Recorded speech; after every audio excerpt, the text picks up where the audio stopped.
Assalamualaikum warahmatullahi wabarakatuh. Nama saya Putri Dewi Ariyanti dengan NIM C1K018046 ingin mereview beberapa jurnal hasil penelitian. Jurnal pertama yang akan saya review yaitu jurnal yang berjudul Pengaruh Penambahan Kalsium dan Salinitas Aklimasi terhadap Peningkatan Foslarva Udang Faname. Jurnal ini ditulis pada tahun 2009 oleh Erly Kaligis, D. Joko Setianto, dan Ridwan Effandi. Latar belakang dilakukannya penelitian ini adalah udang faname merupakan produk penting perikanan saat ini.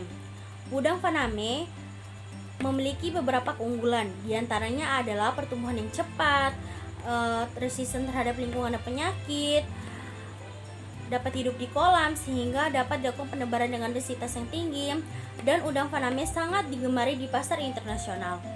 Udang faname juga bersifat eurihalin, artinya udang faname dapat hidup pada salinitas 0,5 ppt sampai 40 ppt. Permasalahan yang dihadapi saat ini adalah rendahnya tingkatan sintasan poslarva udang faname.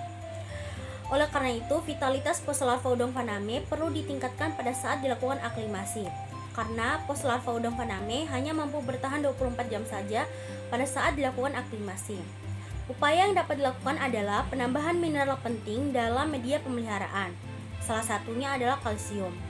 Penambahan kalsium diharapkan mampu meminimalisasi tekanan lingkungan dan beban osmotik sehingga benih udang faname dapat hidup pada kolam pembesaran. Perlakuan yang diberikan pada penelitian ini adalah perlakuan A, salinitas 0 ppt dengan penambahan kalsium 0 ppm, perlakuan B, salinitas 0 ppt dengan penambahan kalsium 50 ppm, perlakuan C, salinitas 0 ppt dengan penambahan kalsium 100 ppm, perlakuan D, salinitas 0 ppt dengan penambahan kalsium 150 ppm, perlakuan E, salinitas 2 ppt dengan penambahan kalsium 0 ppm, perlakuan F, salinitas 2 ppt dengan penambahan kalsium 50 ppm, perlakuan G, salinitas 2 ppt dengan penambahan kalsium 100 ppm, dan perlakuan H,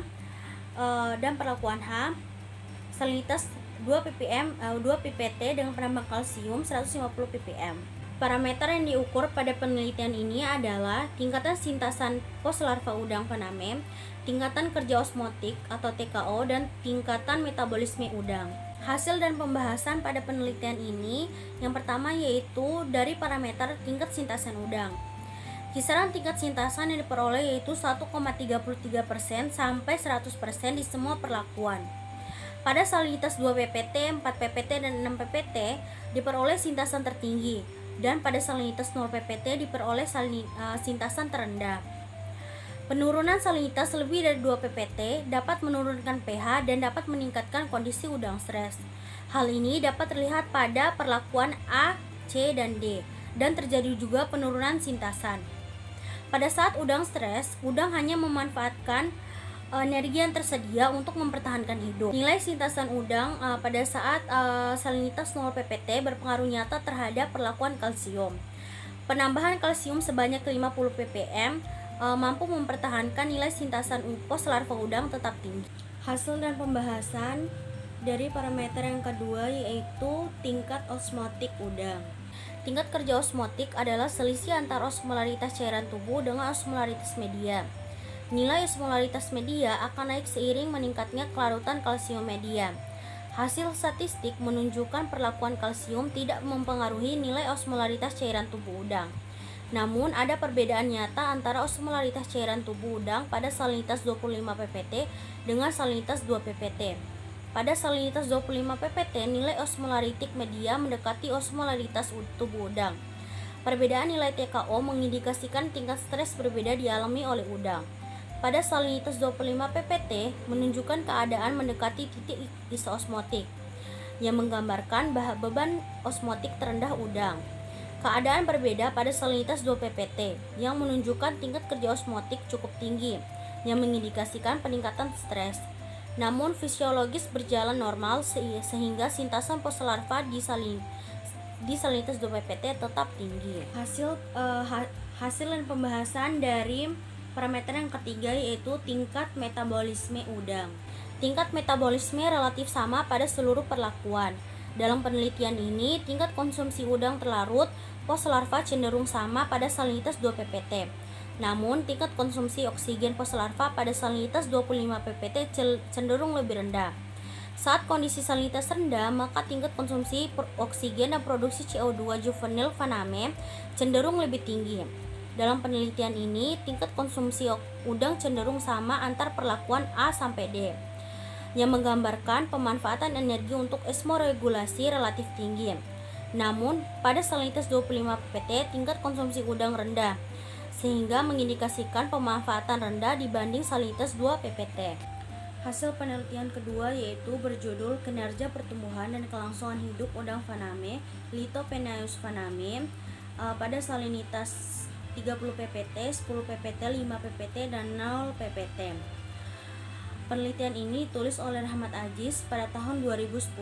Latar belakang dalam penulisan penelitian ini adalah udang Vaname merupakan salah satu komoditas yang sering dikembangkan dalam usaha budidaya tambak karena produktivitasnya tinggi dan juga meningkatnya pasar luar negeri terhadap komoditas ini.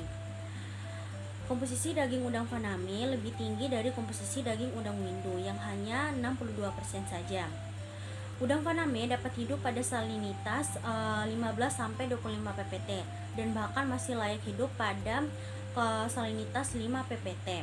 Perlakuan yang diberikan dalam penelitian ini yang pertama yaitu perlakuan kontrol dengan salinitas 30 ppt, perlakuan P1 dengan salinitas 10 ppt, perlakuan P2 dengan salinitas 5 ppt, dan perlakuan P3 dengan salinitas 0 ppt. Parameter yang diuji dalam penelitian ini diantaranya adalah parameter kualitas air,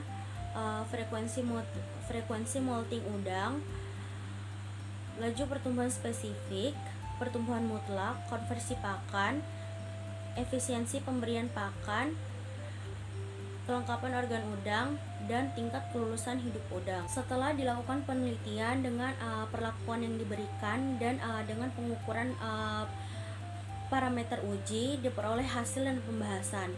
Hasil dan pembahasan yang pertama yaitu parameter frekuensi molting udang. Semua golongan arthropoda termasuk udang mengalami proses pergantian kulit secara periodik, sehingga ukuran tubuhnya menjadi lebih besar.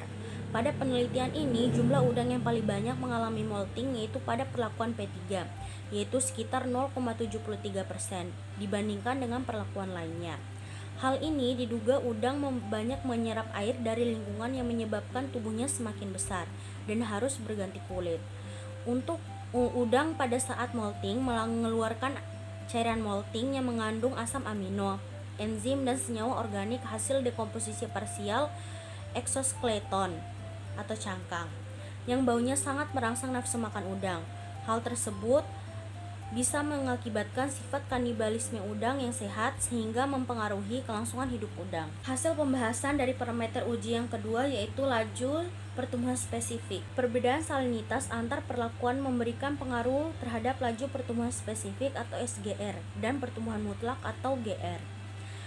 Dengan uji statistik menunjukkan bahwa perlakuan P3 sekitar memperoleh nilai 6,34% pada hari ke-20. Berbeda nyata dengan perlakuan P1 yang menghasilkan 4,10% dan perlakuan P2 yang menghasilkan 4,21%. Laju pertumbuhan spesifik pada hari ke-20, perlakuan P3 lebih tinggi dibandingkan dengan perlakuan lainnya. Hal ini disebabkan karena udang lebih banyak makan untuk mendapatkan energi sebagai pertumbuhan.